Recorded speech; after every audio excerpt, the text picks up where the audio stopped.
Okay, in this question we're going to solve the inequality mod 3 minus 2x is greater than 3x minus 6.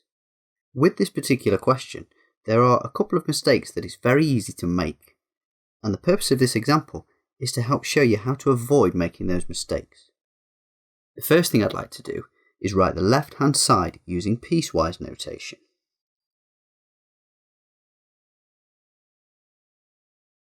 The vertex of this function is at x is 3 over 2. That means our two intervals are x is bigger than or equal to 3 over 2 and x is less than 3 over 2. If x is larger than 3 over 2, this bit will be bigger than 3 and inside the modulus brackets will be negative. That means the modulus brackets will be reversing the signs to give us 2x minus 3. If x is less than 3 over 2, it means that we'll get a positive value inside here, and that means it doesn't change. Now that we've written the function in piecewise notation, let's sketch the graph. We have a vertex at 3 over 2 and a y-intercept at 3. Let's add in the graph, and we'll also label the parts.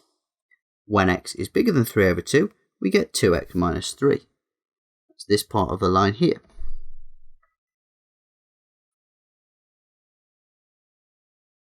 When x is less than 3 over 2, we get 3 minus 2x.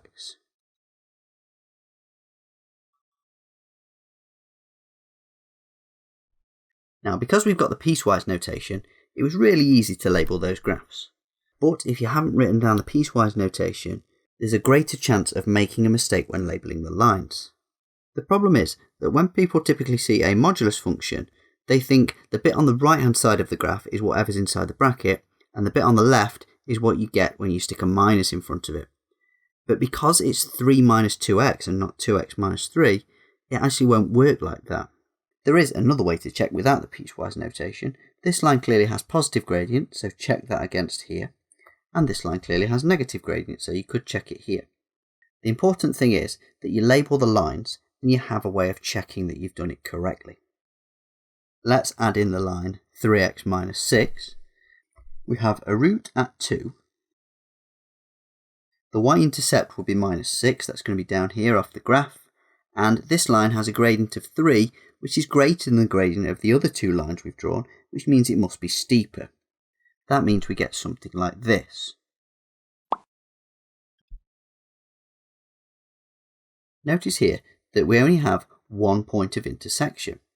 That means we need to be careful about which two lines we use. We've got y equals 2x minus 3 intersecting with y equals 3x minus 6. Let's solve for that point of intersection.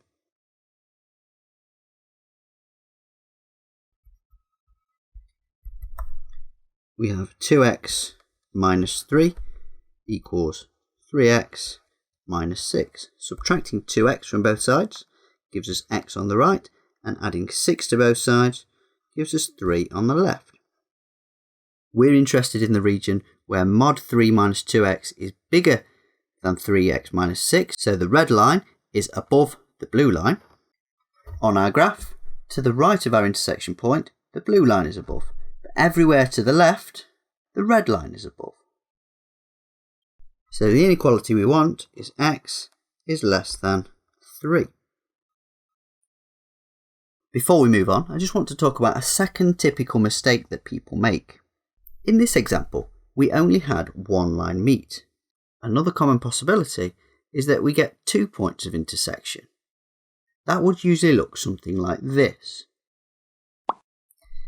If you have a graph like this, it doesn't matter which order you do the intersection points in because you'll be using both parts of the modulus function. If you have a graph like this, where the gradient of the single line is steeper than the gradient of the modulus lines, then you're only going to get one intersection point, and you need to be careful about which two lines intersect. If you haven't drawn the graph, either by hand or on your graphical calculator, you're not going to be as confident about which two lines are intersecting. You might also want to consider, what would that other solution mean? If in this case we had taken 3 minus 2x and set that equal to 3x minus 6, we would clearly get a solution. But what does that solution mean? Well, if we take this line, 3 minus 2x, and we extend it beyond 0, we can see that it again meets the curve. And if you were to solve 3 minus 2x equals 3x minus 6, you'd be finding this point here, which is clearly not an intersection between mod 3 minus 2x and 3x minus 6. And so in the context of our question, that solution wouldn't have any meaning. Okay, hopefully that's been enough to convince you of the usefulness of sketching the graphs. I'll now put one on the screen for you guys to have a go at.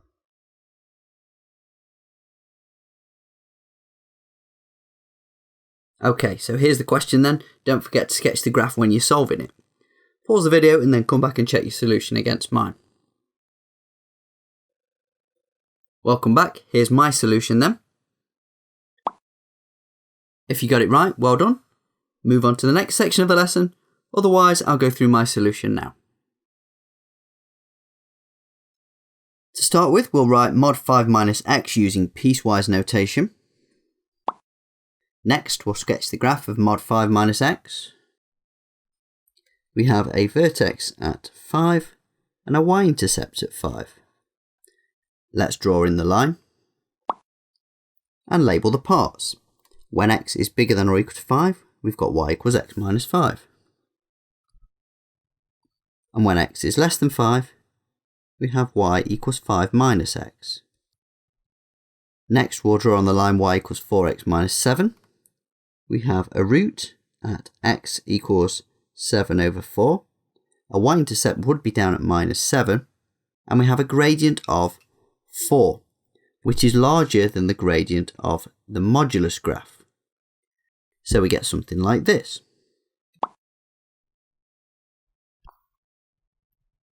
We have one intersection point, and that is when the line 4x minus 7 meets the line 5 minus x.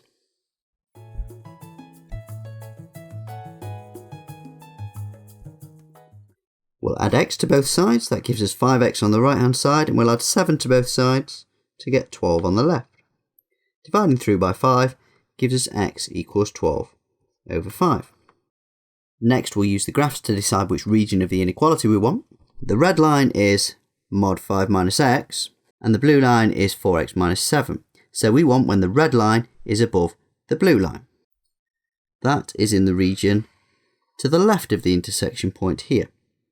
So the inequality we want is x is less than 12 over 5.